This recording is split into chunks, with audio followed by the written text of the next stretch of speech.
Just like in your favorite Persona games, you could build relationships with many people. But me and Miss Merope, we have a special relationship. We go to the movies together. I draw her extremely fine art. She likes my drawing so much that she gives me Joker. You clearly like what you're seeing here, so come, let's talk a little bit more. In Persona 5 The Phantom X, just like you would in a console Persona game, when you reach specific palaces or story moments, you unlock a main story character to join your team. And you don't need to worry about rolling for them. You can immediately add them to your squad and have them roam around with you. And not only that, the game gives you one of the best characters for free, An. You can get it for free by completing the first plan, which are objectives and checklists that the game lets you go through and click through to track and finish. Most of them are done just by playing the story, leveling up characters, accessing certain menus or like side challenges. It's pretty much designed to introduce you to the game, but also the reward is one of the best damaging characters that you can get for free just by completing it. It does take about 6 days in order to complete it because one of the checklist items is to log in for at least 6 days. But in all honesty, it's one of the most free-to-play friendly systems I've ever seen in one of these games. That reward is also technically a select ticket, so you can get a choice between Ryuji, Morgana, or An, but most definitely choose An. She's very good early game, and in the late game, she will still be way more useful than Ryuji and Morgana, as they do tend to fall off. So she's kind of like your best overall value. And then in plan 2, if you complete all of those, you actually get a free high level weapon for any of those characters. In this situation, it makes the most sense to choose the weapon for An since she's going to be your main damage dealer for a long time. And while you've been completing all of these objectives for the plan, even though it does take 6 days, you'll notice that you've unlocked plenty of gold tickets without paying any money. The gold tickets can be used to roll for An, and they give these out like candy just by playing the story. So if you don't want to wait to finish the plan for An, you can actually use 40 gold tickets to roll and choose her immediately for free, because the game has that system in place that if you spin this banner 5 times and you haven't gotten her yet, you could choose one of these 3 characters to immediately add to your party. If you already have An, then the next best unit to focus on would be Rin, as they both can be obtained with gold tickets right now, and you can't go wrong with either one of them. An deals great damage. Rin increases everybody's damage with her enemy debuffs and cursed damage output. So getting them both is a great option with these free gold tickets, especially since you're going to be stockpiling them. Duplicates of An are not bad at all too, since her bonus effects are pretty good. The first one gives the entire squad a 25% increase of damage for 1 turn, so duplicates really do help out in that sense. And now one of the most important tips I can give you for Persona 5 The Phantom X, and pretty much the ultimate thing that you're going to want to use your stamina on in this game, revolves around the personas and how you farm them. The main character, Wonder, can equip up to 3 personas all at once he gets to level 30. But basically, under the Metaverse tab, if you go to the Realm of Repression and you hit the Persona tab, you can farm personas that you don't have from here, and you can use stamina for it. You could also get training materials and such and other tabs, but specifically for Wonder, this is going to boost his levels and his damage output by a lot. Then the more that you have of one individual persona, you end up earning seals of them. You can see how many seals you have for a specific persona, and these seals can be used to level up those same persona. Or you can use the duplicate ones to combine and fuse to create other new personas that you previously didn't have and create other powerful ones. Doing this not only expands how many personas that you'll have that you can equip at different times, but it also increases the amount of Schema points Wonder obtains when he discovers a new persona. With Schema points, Wonder will be able to use these to increase his stats even more, making him even stronger. Equipping multiple personas and their different elements that they have also apply to Wonder's base moves. It's pretty good. He's very versatile as a character, expanding his kit overall, which is pretty damn strong for this game. And of course, this whole process gives you more XP to unlock for Wonder, which is really important to expand the story and strength levels.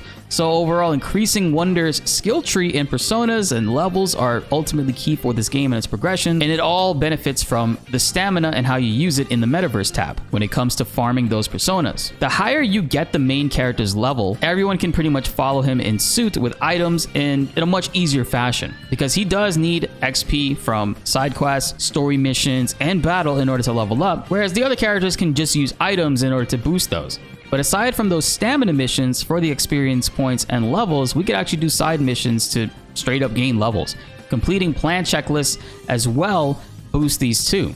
And if you click on the mission in the menu, it actually takes you directly to where you would need to go in order to complete this specific task, which is very convenient. You can just walk to and from every single objective if you want to, but this game, if you click on the task and it tells you need to go to a certain place, it actually will teleport you there, reducing how much time that you have to spend traveling. But for a lot of people, that's the fun in Persona, is roaming around Shibuya, going through different neighborhoods, running through your school. All of that stuff exists in this game. We've got plenty other great tips in this video for you guys, and a special thank you needs to go out to Atlas for sponsoring this video. You can actually download and check out Persona 5 Phantom X right now using our link down below. It's completely free to play, and in my opinion, one of the best ways that a gacha has ever been done.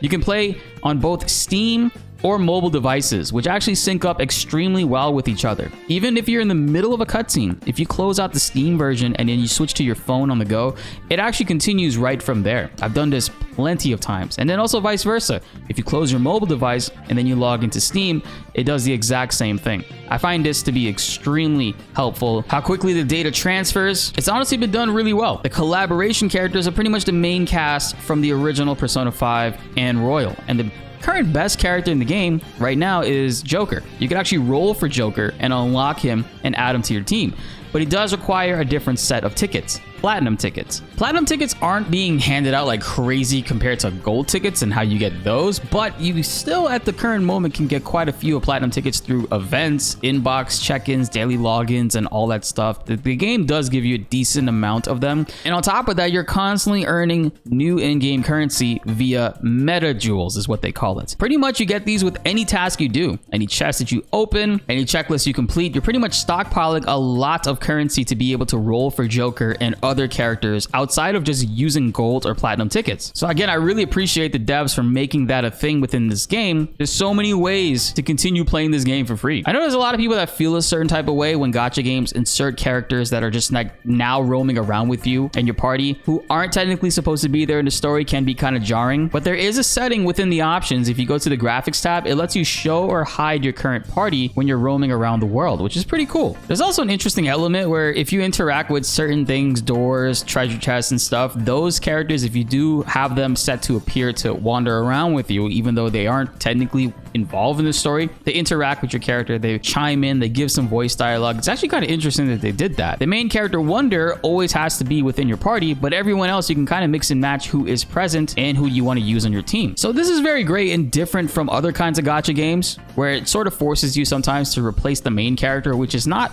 ideal for many players, but P5X still falls in line with what Persona 5 instills for its gameplay and battle customization. It plays very much like the original Persona games and offers a great Persona world to lose yourself in all over again. Not to mention one of the greatest villains ever written in history, the Subway Slammer himself. This tip might sound redundant, but make sure that you guys are checking your inventory and your bag every so often. You're constantly earning really good items and currency that sometimes when you're playing this game, you obtain them from the logins, you don't immediately open them up, and you can forget that they even exist, that you just got them. So check your bag. I guarantee you probably have some free weapon tickets or guaranteed character pulls sitting in there, depending on certain things that you might have accomplished while playing. Also, side missions are very important. Not only do these give you great rewards, the experience points you get from these are really valuable to push your party to even stronger heights. You can totally take your time with these. I personally like to save my side missions for when my stamina is really low and I can't farm any more XP from the Persona or material challenges, because those do reward you quite a lot. But the side mission rewards are very good too. So keep an eye on what new quests that you're currently getting. If you see that it rewards a lot of XP or an item or a material that you need, you could always save it for later or do it now to push your characters even further. If you do find yourself needing some gold tickets, there's tons of different ways to get them just by playing through the game and going through its menu systems. However, memories are another way that lets you view a cutscene from Persona 5 Royal, and when you finish them, they can give you different rewards. There are some that give you gold tickets straight up, so these are an extra way to snag quite a few if you're missing some. But again, plenty of tasks, plenty of moments within the story reward these gold tickets and even platinum tickets regularly, so you won't find yourself struggling for them. And also the general gems in the meta jewels, you're going to be unlocking them all the time in the game to be used as filler currency to help you roll on different banners and even the platinum ticketed ones. Which again, I can't applaud them enough for that. There's a lot of games that force it so that you can't roll on this specific banner unless you have this specific currency which requires you to buy them. That's not the case in this game. And finally guys, do not bother with re-rolling in this game. For those who are familiar with gacha games, a common topic people discuss is whether they should re-roll, create a new account, and run through the tutorial again to try to unlock a different character. You actually don't need to do that at all in this game. I don't feel like it's worth it, nor should you focus on that. Simply playing the story is all that you really need to do. And Persona fans are really going to enjoy what they have cooked up in this. It's kind of a breath of fresh air for these types of games, and it's completely taking me by surprise with the way that they handle everything. It's actually of the same caliber and quality of like your mainline Persona games. I mean, in fact, it feels like a full sequel to Persona 5 Royal. Give it a shot. It's totally free to play. If you love RPGs, you absolutely will not regret playing this. And especially if you are a Persona fan, you won't regret this at all. Click the link down below in our description to download Persona 5 P5X today and comment below what you guys think of this game. I know this is a sponsored video, but I do want to give a major shout out to Sega and Atlus for doing so. But straight up, I've been blown away by this game's systems and how fun it actually is to play, that I've been playing it a ton in my own spare time. Between Steam, I have 26.1 hours total on there, and mobile, I have easily over 15 hours. So I put over 40 hours easily into this game, and I don't regret it at all. And I also plan to make more content on this and stream it regularly. So be sure to like the video if you enjoyed, and subscribe if you are new. More P5X videos are on the way, and you don't want to miss them. My name is BltzZ, and thanks for watching.